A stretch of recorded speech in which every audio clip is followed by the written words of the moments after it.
하나님의 말씀 역대하 12장 말씀입니다.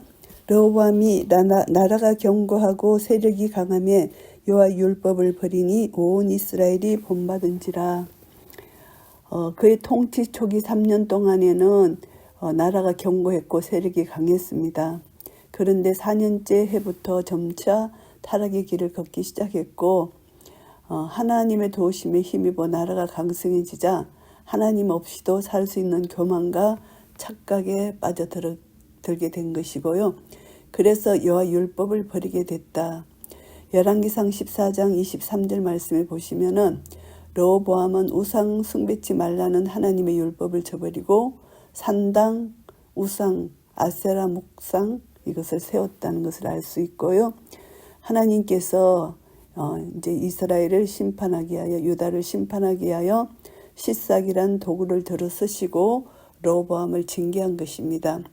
그런데 르호보암이 이런 우상 숭배를 온 이스라엘이 본받았다. 유다 백성들의 범죄를 말합니다. 지금까지 온 이스라엘 가운데 하나님의 율법을 고수했던 자들이 이제 왕을 따라서 우상을 숭배하는 데까지 이르게 됐다는 것입니다. 저희가 여호와께 범죄하였으므로 르호보암 왕 5년에 애굽 왕 시삭이 예루살렘을 치러 올라오니 이렇게 시삭이 침입은 결국은 이들이 범죄했기 때문이다. 우상 숭배했기 때문이라는 것을 말씀하고요. 저에게 병거가 1200승이요 마병이 6만이며 애굽에서 쫓아나온 무리 곧 훅과 습과 구스 사람이 불과 승수라. 애굽에서 쫓아나온 무리 그것은 보병들입니다. 수가 이루 말할 수 없이 많다는 것이죠. 시삭이 유다의 경관서급을 취하고 예루살렘에 이르니 시삭이 정복한 유다 성읍들에는 르호보암이 애굽의 공격에 대비해서 요새화했던 성읍들도 포함됩니다. 이것으로 보면은 여호와께서 성을 지키지 아니하시면 파수꾼의 경성함이 헛사다 하는 사실을 다시 한번 깨닫게 됩니다. 르호보암은 애굽의 공격을 예상하고 미리 대비해서 경관 성읍들을 세웠지만 결국은 이 모든 성읍을 탈취당하고 맙니다. 이것은 하나님을 율법을 버렸기 때문에 받는 심판이고요. 때에 유다 방백들이 시삭을 인하여 예루살렘에 모였는지라 선지자 스마야가 르호보암과 방백들에게 나와 가로되 여호와의 말씀이 너희가 나를 버렸으므로 나도 너희를 버려 시삭의 손에 붙였노라 하셨다 한지라.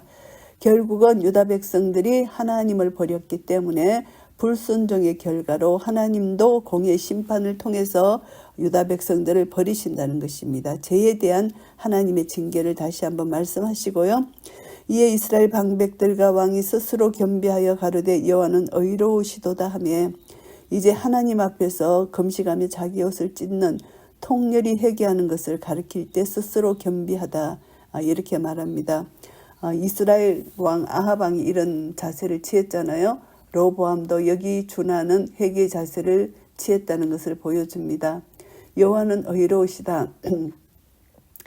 유다 백성들이 악하다는 사실을 이렇게 표현합니다. 상대적으로. 그래서 인간의 죄악, 불완전성 이것과는 달리 하나님은 항상 불의가 없으신 의로우신 분이라는 것을 강조하는 것이고요. 여호와께서 저희의 스스로 겸비함을 보신지라 여호와의 말씀이 스마야에게 임하여 가라사대 저희가 스스로 겸비하였으니 내가 멸하지 아니하고 대강 구원하여 나의 노를 시삭의 손에서 예루살렘에 쏟지 아니하리라. 르호보암과 백성들의 겸비함을 보신 후에 이제 하나님은 다시금 스마야를 보내셔서 대강 구원하여 주시겠다고 응답해 주십니다. 이 의미는 여호와께서 지체지 않고 곧 구원해 주신다는 뜻으로 보고 있고요. 이것은 완전한 구원과 대조적인 것입니다. 그래서 시삭의 침입으로 인하여 전부 멸망당하는 것이 아니다. 일부는 구원받게 될 것이다. 이런 말씀을 하십니다. 그래서 하나님께서 하나님 백성들을 징계하실 때 그들을 포기하시지 않고 완전 버리시지 아니하시고 긍휼을 베풀어 주신다는 것을 알게 됩니다. 그러나 저희가 시삭의 종이 되어 나를 섬기는 것과 열국을 섬기는 것이 어떠한지 알게 되리라 하셨더라. 결국은 심판을 통해서 하나님께서 교훈을 하십니다. 하나님을 섬기는 것과 시삭을 섬기는 것이 어느 것이 좋은가 이것을 이들이 알게 될 것이라는 것을 말씀합니다. 전쟁 포로가 되고 그래서 이제 속국이 되어서 인간의 왕을 섬기는 건 얼마나 비참합니까? 그런데 하나님을 섬기는 것, 그러니까 비교도 안 되는 것을 이들이 깨닫게 된다는 것입니다. 이들의 죄를 깨닫게 된다는 것입니다. 하나님의 뜻이 무엇인지 발견하는 지혜를 얻게 된다는 것입니다. 마음과 성품과 힘을 다하여 하나님을 사랑하고 섬기는 것이 인생의 최고의 복인 것을 이들이 이제 알게 되는 것이죠. 애굽왕 시삭이 올라와서 예루살렘을 치고 여호와의 전 보물과 왕궁의 보물을 몰수히 빼앗고 솔로몬의 만든 건방패도 빼앗은지라. 시삭의 유대 공격에 대한 설명이 나오는데요. 시삭은 군대를 2개조로 편성해서 베로론과 기라디아림을 각각 통과한 후에 기브온에서 합세하여 예루살렘을 쳤던 것이고요. 솔로몬이 만든 금으로 만든 건방패 200개의 건방패, 큰 방패고 300개의 작은 방패를 여기서 다 빼앗겼다는 것입니다. 그래서 르호보암 왕이 그 대신에 노스로 방패를 만들어 국문을 지키는 시대 장관들의 손에 맡기며 건방패가 다 빼앗기니까 이제 노스로 방패를 만들 수밖에 없다는 것이죠. 이들이 빈궁함을 여기서 나타내 보여줍니다. 그래서 한 시대가 가고 다른 한 시대가 도래하였음을 알 수가 있고요.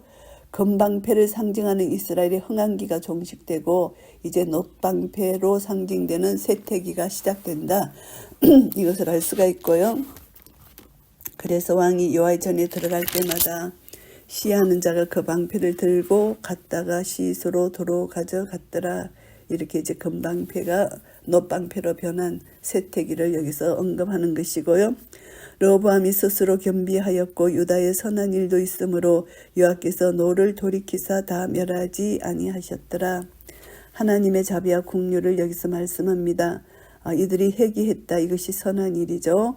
회개했을 때 하나님은 회복시켜 주시는 놀라우신 하나님의 은혜를 이들이 경험한다는 것입니다. 참 회개라는 것은 단순히 후회하고 뉘우치는 것이 아니고 구체적으로 선한 일로 행동이 회개에 합당한 열매가 맺어져야 되는 것이 참다운 회개라고 볼 수가 있습니다. 르호보암 왕이 예루살렘에서 스스로 강하게 하여 치리하니라. 르호보암이 위에 나아갈 때에 나이 41세라. 예루살렘 곧 여호와께서 이스라엘 모든 지파 중에서 택하여 그 이름을 두신 성에서 17년을 치리하니라.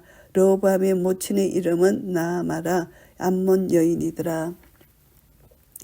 예루살렘의 왕위를 굳히고 스스로 강하게 한 것, 이것이 3년이고 이제 르호보암이 이제 하나님 율법을 불순종하고 그래서 하나님 심판으로 시삭의 침입이 있었습니다.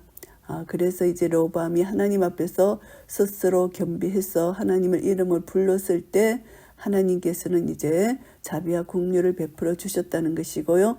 르호보암 모친의 이름은 나아마 암몬 여인인데 이것은 이제 얼마나 어미가 그 아들에게 악한 영향을 끼치는 것을 여기서 나타내는 표현입니다. 왕들에게 끼친 모친의 영향력 지대하다는 것이죠. 나아만은 암몬의 가정한 우상 밀곰을 숭배하던 여인입니다. 그래서 르호보암이 그 어미에게서 받은 영향이 어떠한 것인지를 능히 짐작할 수 있는 말씀이고요. 르호보암이 마음을 오로지 하여 여호와를 구하지 아니하므로 악을 행하였더라. 르호보암 통치 전반에 대한 평가인데 르호보암은 하나님의 경고를 듣고서 일시 겸비한 자세를 보이긴 했지만 일평생 동안 하나님을 섬기는 데 온 심려를 기울이지 못했던 것이고요. 여호사밧에 대해서는 어떻게 평하나 하면은 그가 마음을 오로지 하여 여호와를 구하였다 이렇게 기록하고 있습니다. 그렇기 때문에 마음을 오로지 하여 여호와를 구하지 않았다. 이 르호보암은 그래서 여호와 율법을 준행하지 않았다. 이것을 말씀하고요. 르호보암의 시종 행적은 선지자 스마야와 선견자 이도의 족보책이 기록되지 아니하였느냐. 르호보암과 여로보암 사이에 항상 전쟁이 있으니라. 이 족보책은 선지자 스마야와 선견자 이도가 공동 저술한 책이 아닌 듯 하고요. 두 사람의 역사 기록이 공통적으로 다윗 집의 족보들을 다루고 있었기 때문에 편의상 그것들을 한 책으로 보고 그렇게 지칭한 것 같고요. 르호보암과 왕국 분열이죠. 여로보암 사이에 전쟁이 항상 전쟁이 있었다. 남북 전쟁은 항상 계속해서 이어졌다는 것을 여기서 말씀합니다. 르호보암과 여로보암 사이의 적대감은 사라지지 않았고 소규모의 국지전이 끊이지 않고 계속되었다는 것을 알게 되고요. 르호보암이 그 열조와 함께 자미에 다윗성에 장사되고 그 아들 아비야가 대신하여 왕이 되니라. 이제 르호보암을 계승한 아비야는 이제 르호보암과 압살롬의 딸 마아가 사이에 태어난 아들이고요. 르호보암에 의해서 이미 일찌감치 왕위 계승자로 지명받았던 자입니다. 역대하 12장 말씀을 정리하겠습니다. 1절부터 8절까지는 르호보암의 타락입니다.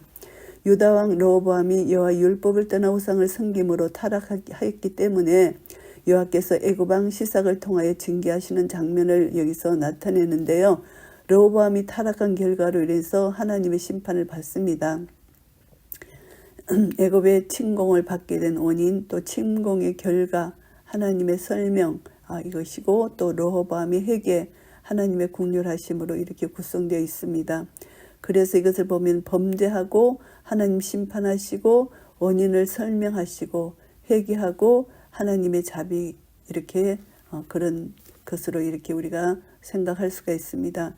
그래서 이것을 보면은 열왕기서하고는 다른 견해인데요. 열왕기서는 어떻게 했냐면 범죄하고 하나님 심판하시고 그리고 이들이 순종하고 축복받는다. 이것은 단순한 신명기적 사관을 받아들인 것이고 이스라엘 역사를 일목요연하게 평가합니다. 그런데 이 역대하는 범죄하고 회개하고 하나님의 은혜 이렇게 해서 역사를 평가해서 유다와 함께 하시는 여호와의 국률하심에 초점을 두고 있는 것이고요.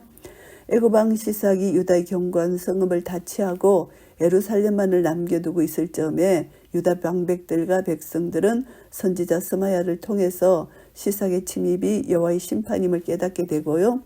그래서 그들은 여호와는 의로우시다 하면서 자신의 잘못을 회개하게 되고 하나님이 그들의 겸비한 마음을 보시고 애굽의 세력을 급격히 약하게 만드셨고요. 그러나 시삭이 성전의 보물, 왕궁의 보물을 몰수히 빼앗아갔습니다.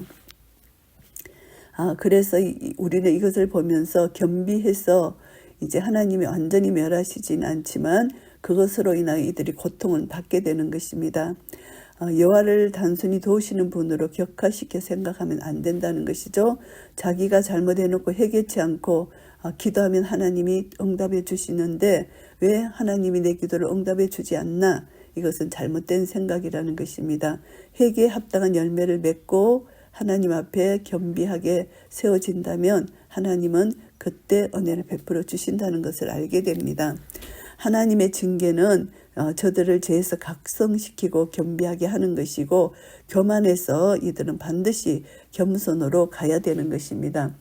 교만을 하나님이 꺾으시는 것이고 결국은 이제 하나님 그것을 통해서 이제 이방의 포로로 이제 잡혔을 때 이방을 섬기는 것 얼마나 그것이 그들이 수치고 힘든 것입니까? 그것을 통해서 하나님만이 어려우시다 고백이 나오게 하는 것입니다. 그래서 하나님 나라의 시민은 결국 하나님 말씀을 떠나면 안 된다. 죄의 종이 되는지 의의 종이 되는지 그들이 깨달아 알게 되는 것입니다. 하나님을 섬기는 의의 종이 될 때 그들은 평강을 누릴 수 있지만 세상 사람들의 종이 될 때, 죄의 종이 될 때 그들은 그것이 너무나 최악의 고통이고 지옥과 같은 것이죠. 그래서 이것을 통해서 하나님은 이스라엘에게 유다에게 궁극적인 멸망을 보류하시고 회개의 기회를 허락하시는 좋으신 하나님이다. 피할 길을 주신다는 것을 알게 됩니다. 그리고 이제 9절부터 12절까지는 르호보암의 겸비함입니다. 겸비한 모습을 다시 한번 여기서 언급하는데 그들이 이제 전쟁을 통해서 모든 것을 빼앗기고 이제 그들이 이제 전쟁이 패배했으므로 르호보암이 겸비한 자세를 취한 것입니다.